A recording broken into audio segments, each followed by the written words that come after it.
안녕하십니까.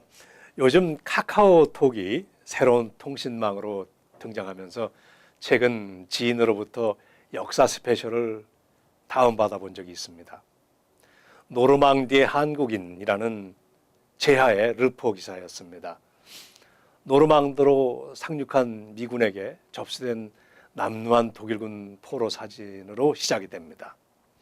독일 군복과 군모를 치켜 쓰고 있는 동양인 한국인의 사진이었습니다. 그 사진 속에 한국인은 키는 좀 작지만 초점이 분명한 눈과 담은 입술, 명민하고 차분한 인상을 주고 있었습니다. 역사 스페셜은 이분에 대한 추적을 시도를 합니다. 이분이 한국인임을 기록한 미국인 정보원 출신 퇴역 군인을 만나기 위해서 뉴저지로 왔지만은 개인 신상으로서는 단지 일본군이었다가 몽골과 러시아군의 포로가 되어 러시아 군인이 되었다가 독서전쟁 이후에 또 독일군의 포로가 되어가지고 독일군이 되었다는 것밖에는 알아내지 못했습니다. 몽골로 러시아로 문서 추적과 대인 접촉을 한 결과 결국 이 억세게 목숨줄이 긴 한국인의 궤도는 추적해내지만 그분이 어디로 어떻게 되었는지는 역사의 뒤안길에 접어들게 이렇게 되는 것을 봤습니다. 그분을 보면서 현재 세계로 퍼져 있는 저를 포함한 700만 한국인들은 어떻게 되는가, 어떤 방향으로 갈 것인가 생각을 해보게 됐습니다.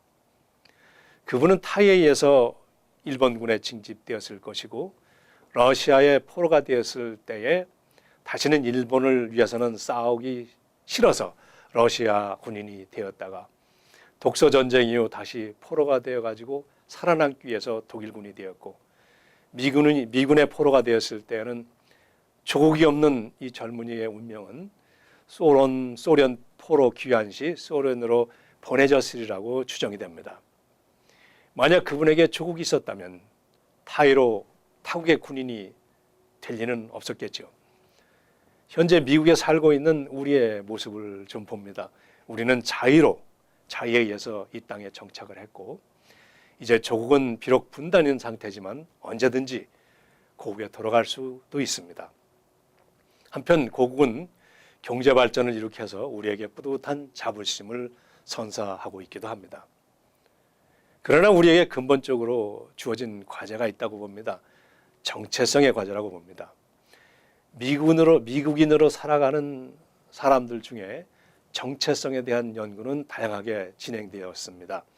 정체성이 있는 사람들이 미국 내 성공도는 매우 높았으며 그들의 미국의 공헌도조차도 사실은 높다는 것입니다.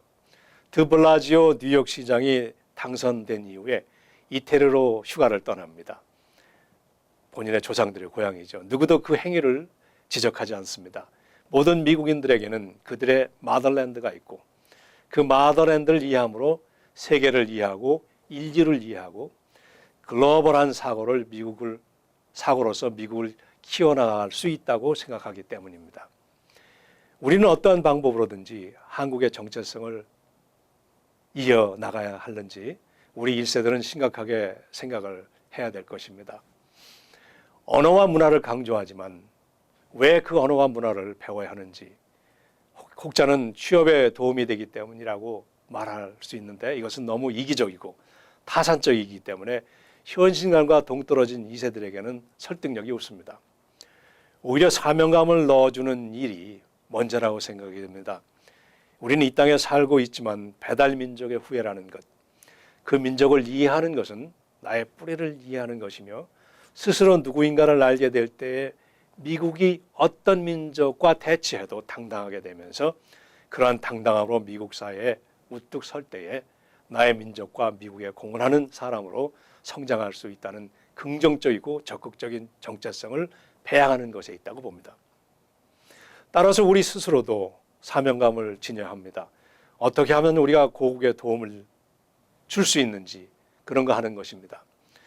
여러분들께서 이미 시작한 일이기도 하지만 우리가 교두보가 되어서 한국 정부가 미국과 세계에 잘 연결되어서 한국에 도움이 될 수 있는 일을 할 수 있겠는지, 정치, 경제, 문화 등 여러 분야에서 한국의 그러한 글로벌 활동과 성장을 도울 수 있는 실제적인 방법을 강구해 하고, 한편 고국의 통일을 위해서 어떠한 일을 해야 되는 것인지 그런 본질적이고 심각한 고민을 해야 한다고 봅니다.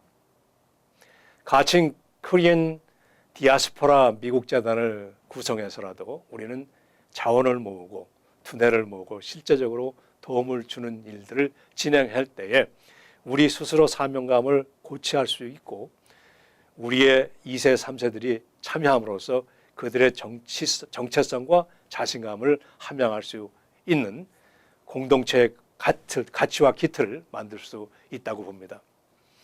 금년도 이제 얼마 남지 않았습니다.